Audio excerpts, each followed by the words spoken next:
Belajar perangkat desa hanya di channel Lilik Wiji.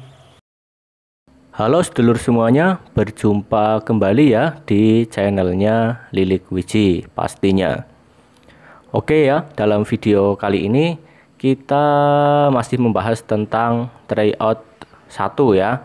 Yang kali ini kita bahas yaitu materi tentang Undang-Undang Nomor 32 Tahun 2004. Kita ke bagian yang 5.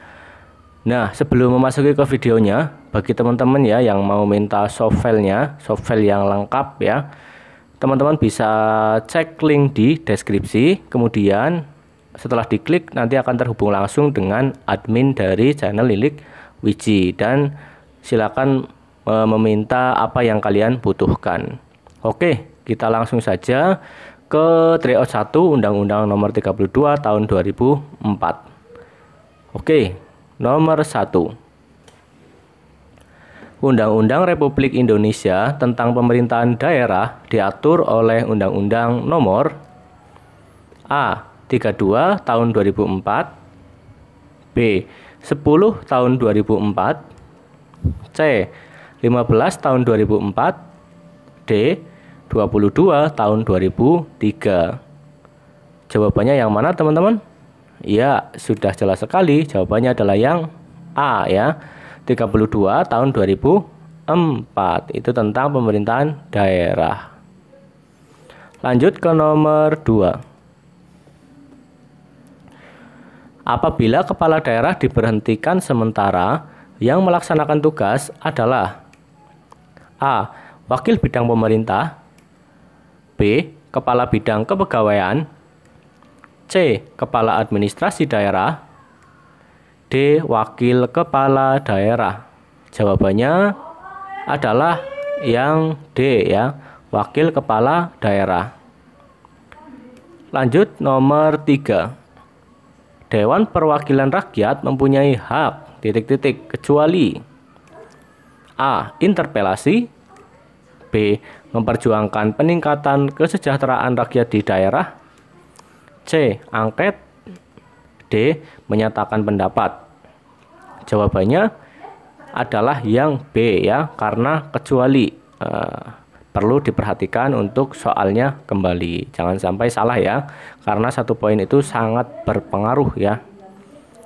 Lanjut ke nomor 4. Keuangan daerah dalam Undang-Undang Nomor 32 Tahun 2004 termuat dalam pasal kecuali A. Pasal 154, B. Pasal 155, C. Pasal 156, D. Pasal 157. Jawabannya adalah yang A ya, kecuali pasal 154. Nomor 5. Kepala desa terpilih dilantik oleh bupati atau wali kota paling lambat A. 40 hari setelah pemilihan, B. 60 hari setelah pemilihan, C. 31 hari setelah pemilihan, D. 30 hari setelah pemilihan. Jawabannya adalah yang D ya, 30 hari setelah pemilihan itu dilantik oleh bupati atau wali kota. Lanjut ke nomor 6. Masa jabatan anggota Badan Permusyawaratan Desa atau BPD ya adalah A. 5 tahun, B. 4 tahun, C. 6 tahun, D. 7 tahun. Jawaban yang tepat adalah yang C ya, harusnya ya, 6 tahun. Mohon maaf ini saya salah ketik jawaban. Jawabannya adalah yang C ya, bukan yang D. Mohon maaf nih. Lanjut ke nomor 7. Pemungutan suara dilaksanakan di tempat A. PPS, B. TPS, C. TPPK, D. KPU. Jawabannya sudah jelas ya, di TPS. Lanjut ke nomor 8. Undang-Undang Nomor 32 Tahun 2004 tentang Pemerintahan Daerah disahkan pada tanggal A. A. 5 Oktober 2004, B. 15 November 2004, C. 15 Oktober 2004, D. 5 Desember 2004. Jawabannya ya yang C ya, 15 Oktober 2004. Diingat-ingat ya, karena tanggal-tanggal seperti ini juga penting. Lanjut ke nomor 9. Peraturan daerah ditetapkan oleh kepala daerah setelah mendapat persetujuan dari A. DPR, B. DPRD, C. Presiden, D. DPD. Jawaban yang tepat adalah yang B ya, DPRD. Nomor 10. Pengambilan keputusan DPRD untuk menyetujui rancangan Perda APBD dilaksanakan selambat-lambatnya. A. 1 bulan setelah tahun anggaran dilaksanakan, B. 2 bulan setelah tahun anggaran dilaksanakan, C. 2 bulan sebelum tahun anggaran dilaksanakan, D. 1 bulan sebelum tahun anggaran dilaksanakan. Jawabannya adalah yang D ya, 1 bulan sebelum tahun anggaran dilaksanakan. Lanjut ke nomor 11. Kepala daerah menyampaikan rancangan perda tentang pertanggungjawaban pelaksanaan APBD berupa laporan keuangan yang telah diperiksa oleh Badan Pemeriksa Keuangan paling lambat A. 6 bulan setelah tahun anggaran berakhir, B. 4 bulan setelah tahun anggaran berakhir, C. 5 bulan setelah tahun anggaran berakhir, D. 7 bulan setelah tahun anggaran berakhir. Jawabannya yang A ya, 6 bulan setelah tahun anggaran berakhir. Nomor 12. Dalam pemerintahan daerah kabupaten atau kota dibentuk pemerintahan desa yang terdiri dari A. Kepala desa dan perangkat desa, B. Pemerintah desa dan BPD, C. Sekretaris desa dan perangkat desa, D. Kepala desa dan perangkat desa. Jawabannya adalah ya yang B ya, pemerintah desa dan BPD. Nomor 13. Pembangunan kawasan pedesaan yang dilakukan oleh kabupaten atau kota dan atau pihak ketiga mengikut sertakan A. Pemerintah desa dan camat setempat, B. Pemerintah desa dan BPD, C. Camat dan bupati, D. Bupati dan DPRD. Jawabannya adalah yang B ya, pemerintah desa dan BPD. Lanjut nomor 14. Berikut ini adalah hal-hal yang harus diperhatikan dalam pelaksanaan pembangunan kawasan pedesaan kecuali A. Kepentingan masyarakat desa, B. Kewenangan desa, C. Kepentingan camat dan bupati, D. Kelestarian lingkungan hidup. Nah, ini kecuali ya, perlu dibaca lagi soalnya biar tidak salah. Jawabannya yang betul adalah yang C ya, kepentingan camat dan bupati. Karena kembali lagi tadi, karena ini kecuali ya. Lanjut nomor 15. Pemberian pedoman dan standar pelaksanaan urusan pemerintahan mencakup aspek A. Perencanaan, pelaksanaan, pengorganisasian, pendanaan, kuantitas, pengendalian dan pengawasan. B. Perencanaan, pengorganisasian, tata laksana, pendanaan, kuantitas, pengendalian dan pengawasan. C. Perencanaan, pelaksanaan, tata laksana, pendanaan, kualitas pengendalian dan pengawasan. D. Pelaksanaan, pengorganisasian, tata laksana, pendanaan, kuantitas, pengendalian dan pengawasan. Jawabannya adalah yang C ya.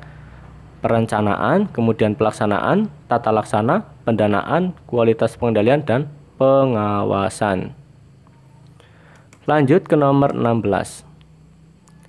Pembinaan dan pengawasan penyelenggaraan pemerintahan daerah secara nasional dikoordinasikan oleh A. Menteri Dalam Negeri, B. Menteri Koordinator Kesejahteraan Rakyat, C. Menteri Pendidikan Sosial, D. Menteri Koordinator Politik, Hukum, dan Keamanan.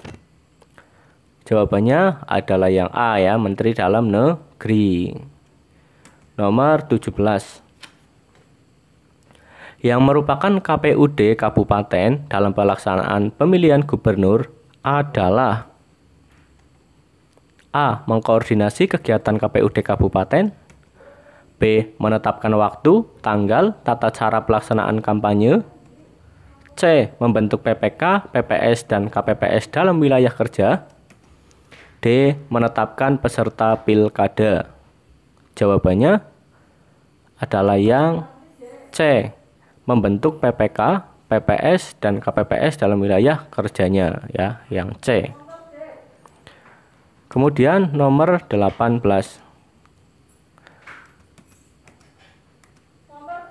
Di situ sudah tersedia ya, 1 sampai 5 bisa dibaca.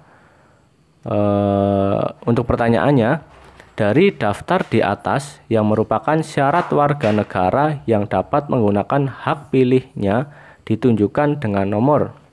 Nah, silakan teman-teman bisa dibaca ya pilihannya di atas. Ada 5 pilihan. Yang A, 1, 2, dan 3. B, 1, 3, dan 5. C, 2, 4, dan 5. D, 1, 2, dan 5.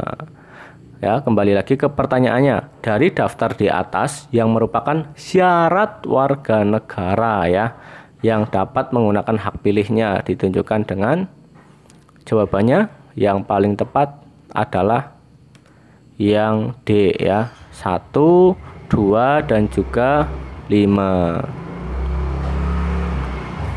Lanjut ke nomor 19. Dalam pemilu legislatif pada tanggal 9 April 2009, semua pemilih dalam memberikan suaranya tidak dapat diketahui oleh orang lain. Kepada siapa suaranya diberikan ya. Jadi saat pemilihan itu tidak diketahui jawabannya ya. Hal ini sesuai dengan asas pemilu. A. Langsung, B. Umum, C. Bebas, D. Rahasia. Nah, yang mana jawabannya? Ya, betul sekali ya, yang D ya, rahasia. Lanjut nomor 20. Pihak pengacara terdakwa akhirnya mengajukan kasasi kepada Mahkamah Agung. Istilah kasasi berarti A. Terdakwa menyetujui vonis, B. Keberatan jaksa atas pembelaan pengacara, C. Permohonan terdakwa agar hakim berlaku adil, D.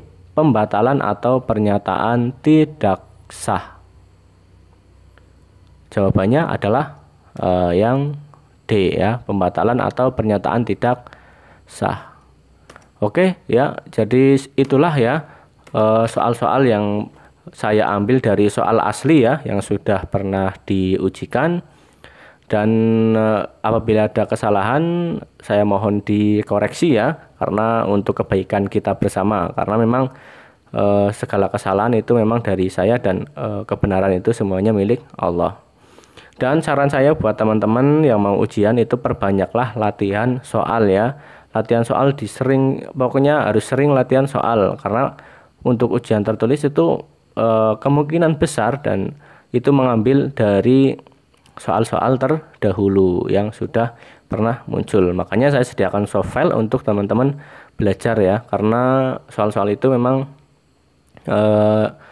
yang sering muncul ya, dan alhamdulillah sudah meloloskan banyak peserta. Ada yang kemarin dari Sidoarjo, ada dari Kulon Progo ya, dan semoga teman-teman semua ikut menyusul teman-teman yang sudah lulus, yang sudah lolos seleksi ya. Oke, jangan lupa untuk like, komen, dan juga subscribe biar tidak ketinggalan materi-materi selanjutnya ya. Dan jangan lupa di share ya ke teman-teman biar tahu channel Lilik Wiji. Terima kasih. Untuk info lebih lanjutnya bisa kalian lihat di deskripsi. Oke, segitu dulu ya pertemuan di video ini. Semoga bermanfaat. Sampai jumpa lagi di video selanjutnya. Sampai jumpa.